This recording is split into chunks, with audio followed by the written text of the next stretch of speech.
नमस्कार दोस्तों। आज के इस वीडियो में हम एक और निबंध पर चर्चा करेंगे जो कि रवि कुमार सिहाग जी के द्वारा लिखा गया निबंध है।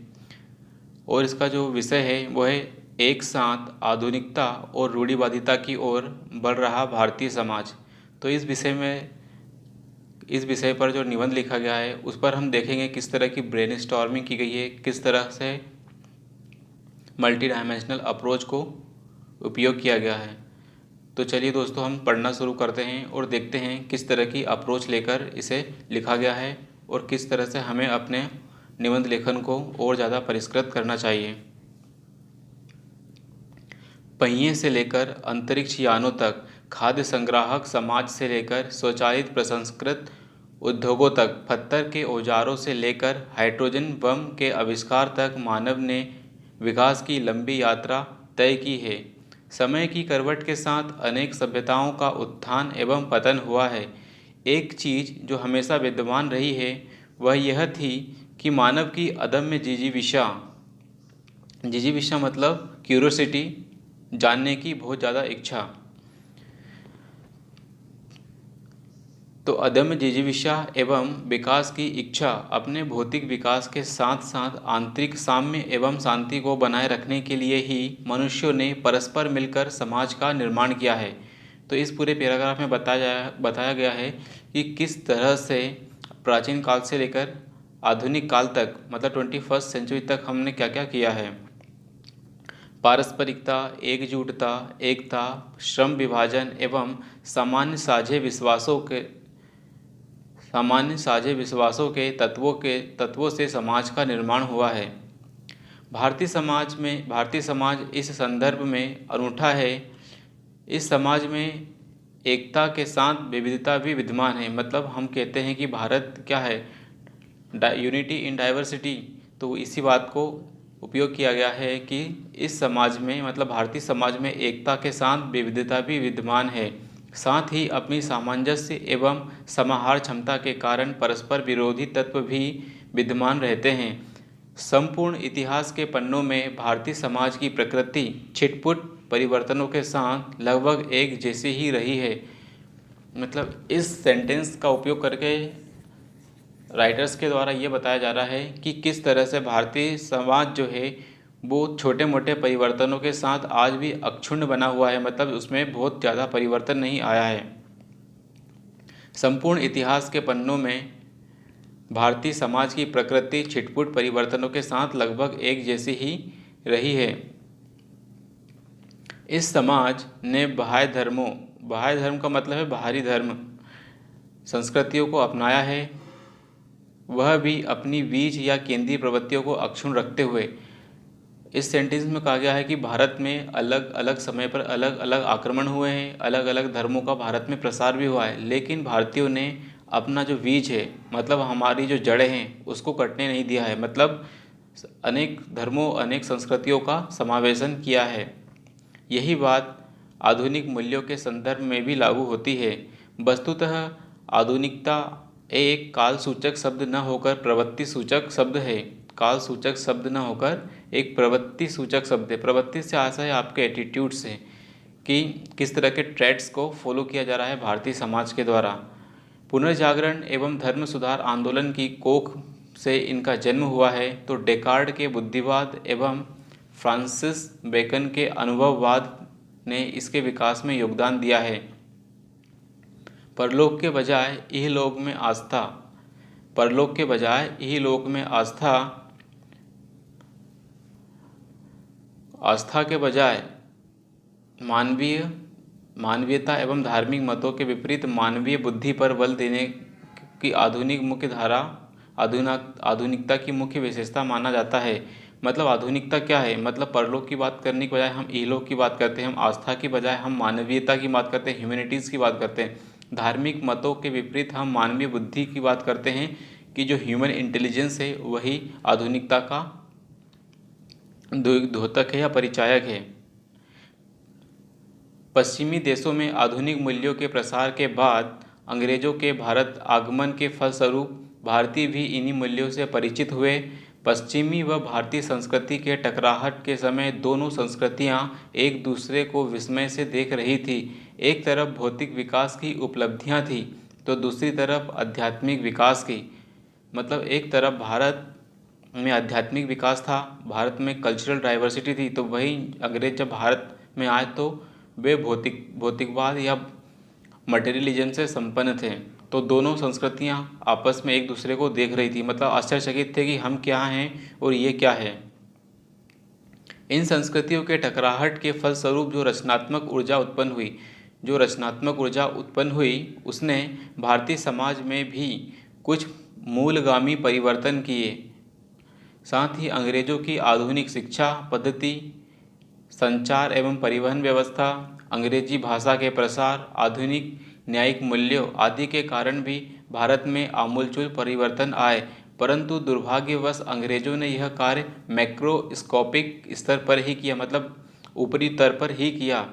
भारतीय समाज की बीच प्रवृत्तियों में विद्यमान कुछ विसंगतियों को दूर करने की अंग्रेजों में न तो इच्छा थी और न ही साहस था।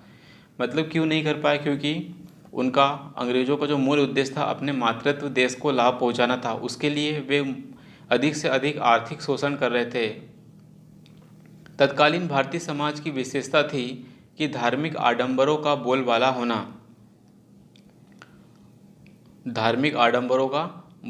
होना, वर्ण व्यवस्था के अनुरूप जातियों में बटा समाज, स्त्रियों व दलितों की निम्न स्थिति, पितृसत्तात्मक समाज, यथा स्थितिवादी मानसिकता का विद्यमान होना। तो उस समय के समाज के बारे में बताया जा रहा है इस पैराग्राफ में कि किस तरह से उस समाज जो था, पहले जो हमारा भारतीय समाज था, धार्मिक आडंबरों का बोलबाला था, अंधविश्वासों का बोलबाला था। वर्ण व्यवस्था जो थी उसने पूरे समाज को चार वर्गों में विभाजित कर दिया था। स्त्रियों और दलितों की जो बहुत स्थिति थी वो दयनीय थी। पितृसत्तात्मकता समाज और यथा स्थितिवादी मानसिकता थी। यथा स्थितिवादी मानसिकता से ऐसा है कि हम परिवर्तन को स्वीकार नहीं कर रहे हैं। We are not ready to accept the changes, we are not ready to modernize. इन विशेषताओं से युक्त समाज की आधुनिक मूल्यों से टकराहट ने कुछ विरोधाभासों को भी जन्म दिया। ये विरोधाभास कई स्तरों पर दिखलाई पड़ते हैं। धार्मिक स्तर पर यदि हम देखें तो समाज में गजब का विरोधाभास विद्यमान है। पढ़े लिखे युवक तांत्रिकों एवं अंधविश्वासों में जकड़े नजर आ जाएंगे। साक्षरता का प्रसार होने के बाद भी पुरानी रूढ़िवादी प्रथाएं समाप्त होने का नाम नहीं ले रही हैं। आज भी पुत्र को कन्या पर वरीयता दी जाती है, क्योंकि अभी भी यह विश्वास विद्यमान है कि माता पिता का उद्धार पुत्र कर सकता है। पाखंडी साधुओं के पर्दाफाश होने की खबरें हर रोज सुनने को मिल ही जाती है। आज भी बिल्ली का रास्ता काटना, छींकना आदि को अपशगुन माना जाता है, जबकि भारतीय संविधान में वैज्ञानिक व तार्किक दृष्टिकोण को अपनाने का आह्वान नागरिकों से किया गया है। लैंगिक स्तर पर देखें तो भारत के महाशक्ति बनने के आज के समय में पारिवारिक स्तर से लेकर अन्य ऊंचे स्तरों पर रूढ़िवादी सामंती व पितृसत्तात्मक विचार के दर्शन हो ही जाते हैं। महिलाओं की दयनीय स्थिति का अंदाजा इस बात से लगाया जा सकता है कि निरंतर सुधार की योजनाओं, कानूनों व जागरूकता अभियान या प्रयासों के बावजूद भी महिलाओं का उत्पीड़न जारी है। 69 मिलियन महिलाएं मिसिंग है एंड 21 मिलियन बालिकाएं अवांछित हैं। ये वर्ल्ड बैंक की एक रिपोर्ट थी, इसमें बताया गया उसका कॉन्सेप्ट था the concept of missing female and unwanted girl child. Okay, तो प्रतिवर्ष हजारों कन्याएं जन्म लेने से पूर्व ही मार दी जाती है। और चरम विरोधाभास तो यह है कि आर्थिक रूप से समर्थ राज्य यथा पंजाब, हरियाणा में भी ऐसा अधिक देखने को मिलता है। बालिकाओं के हाथ से मोबाइल छीन लिए जाते हैं, जींस पहनने नहीं दी जाती है। प्रेम विवाह की तो बात ही क्या करें। विधि के शासन वाले भारतीय संविधान में प्रेम विवाह करने वाले युगलों को रूढ़िवादी खाप पंचायतों के द्वारा मारकर पेड़ों पर लटका दिया जाता है। खाप पंचायतों के द्वारा प्रेम विवाह करने वालों को मारकर पेड़ों पर लटका दिया जाता है। कार्यस्थल पर शोषण, कामकाजी महिलाओं को दोहरी भूमिका, ग्लास सीलिंग जैसी संकल्पनाएं इसी आधुनिक समय में घटित हो रही है। विरोधाभास का तीसरा स्तर जाति व्यवस्था पर देखने को मिलता है। किसी प्रसिद्ध विद्वान ने कहा है, जाति वह है जो कभी जाति नहीं है। मतलब जाति है कि जाति नहीं है। ज्योतिबा फुले से लेकर अंबेडकर, गांधी के निरंतर अथक व आंदोलनों के साथ साथ संविधान में समानता, स्वतंत्रता का अधिकार, स्वतंत्रता का अधिकार, अस्पृश्यता, अनटचेबिलिटी की बात कर रहे हैं कि अस्पृश्यता के अंत और पिछड़े वर्गों हेतु प्रावधानों के बावजूद भी बेछली कांड 1967 से लेकर झज्जर हरियाणा की घटनाएं का दर्शन मन चाहे मन से करना ही पड़ता है। मतलब हमारे पास दलितों के लिए और वंचित वर्गों के लिए बहुत सारी योजनाएं हैं, लेकिन फिर भी उनके विरुद्ध हमें दुर्व्यवहार एवं घटनाएं देखने को मिलती है। इसका उदाहरण दिया है कि बेछली कांड 1967 और झज्जर हरियाणा की घटनाएं। रूढ़िवादिता का आलम यह है कि जाति व्यवस्था के समाप्त होने की आशा संविधान निर्माताओं ने की थी, वह जाति आज की राजनीति में भी प्रविष्ट हो गई है और परंपरागत पहचानों और तीव्र व सघन बनाने का माध्यम हो गई है। इसमें पॉलिटिसाइजेशन ऑफ कास्ट की बात की है। कास्ट, जाति का राजनीतिकरण और राजनीति का जातिकरण की ओर संकेत किया गया है। कुछ अन्य स्तरों पर देखें तो कई प्रश्न मस्तिष्क में उठते हैं। यदि आधुनिक विचारों का प्रसार हो रहा है तो क्यों नारी का वस्तुकरण को प्रदर्शित करने वाले गाने लोगों को पसंद आ रहे हैं? वस्तुकरण का मतलब है ऑब्जेक्टिफिकेशन, जैसे मुन्नी बदनाम हुई, शीला की जवानी आदि। इस तरह के गाने लोगों को बहुत पसंद आ रहे हैं। साथ ही साथ ये गाने लड़कियों को भी पसंद आ रहे हैं। तो इसका ही किया जा रहा है कि ऑब्जेक्टिफिकेशन किया जा रहा है। हर एड में लड़कियों का उपयोग किया जा रहा है, तो भी एक प्रकार का ऑब्जेक्टिफिकेशन ऑफ विमेन ही है। क्यों लैंगिक व वर्गीय समानता की बात करने वाली फिल्में, साहित्य आम जनता को पसंद नहीं आता है? मतलब जिस प्रकार की फिल्में और साहित्य है, यदि वो लैंगिक और वर्गीय समानता की बात करता है तो लोग उसको देखने कम जाते हैं। अगर कोई पुरुष घर का काम करता है तो क्यों समाज उसका उपहास उड़ाता है?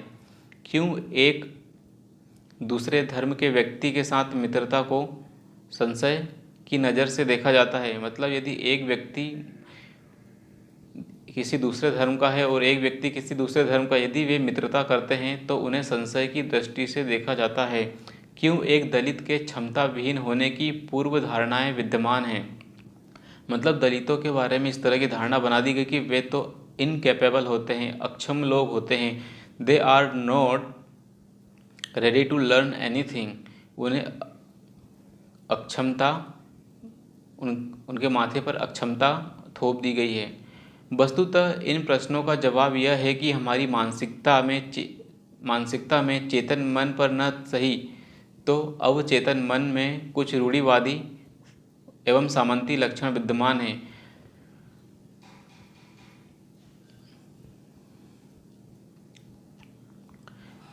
फर्क सिर्फ अनुपात का है। तो इसमें बताया जा रहा है कि किस तरह से हमारे अवचेतन मन में रूढ़िवादी मानसिकता हावी है, और इसमें बताया गया है कि इसमें अनुपात का अंतर है।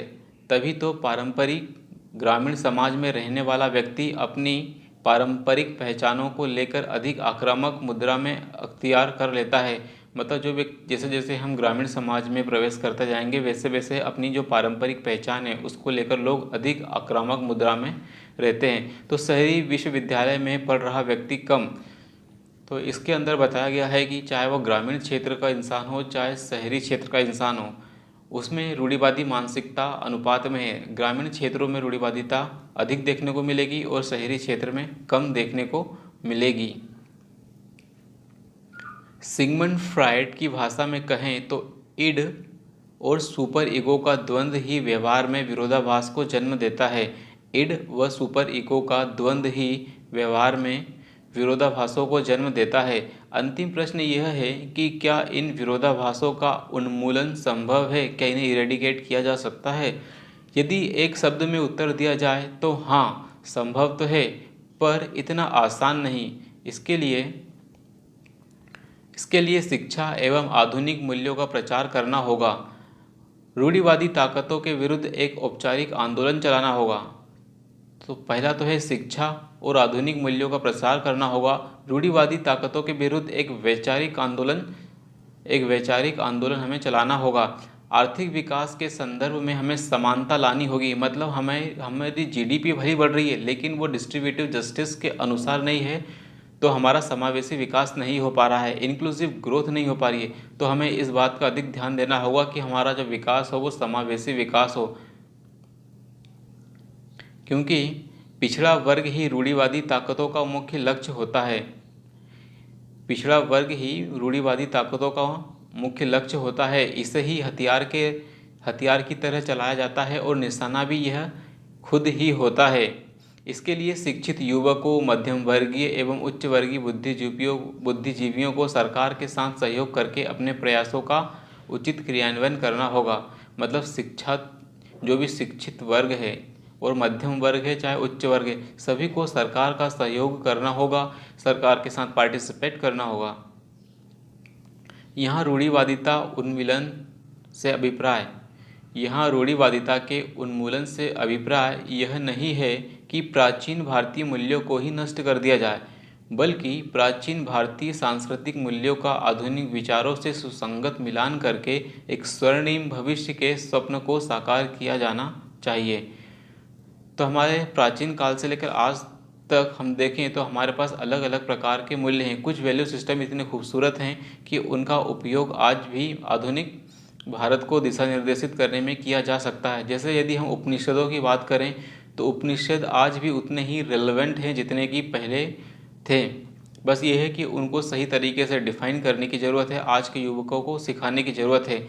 जैसे हर धर्म की यदि हम बात करें तो सभी धर्म का जो सार तत्व होता है वो होता है प्रेम, समानता, दया, न्याय आदि। तो हमें हमारे प्राचीन मूल्यों को अंगीकृत करना होगा। तो आई होप दोस्तों इस निबंध को पढ़ने के बाद आपने कुछ सीखने को मिला होगा।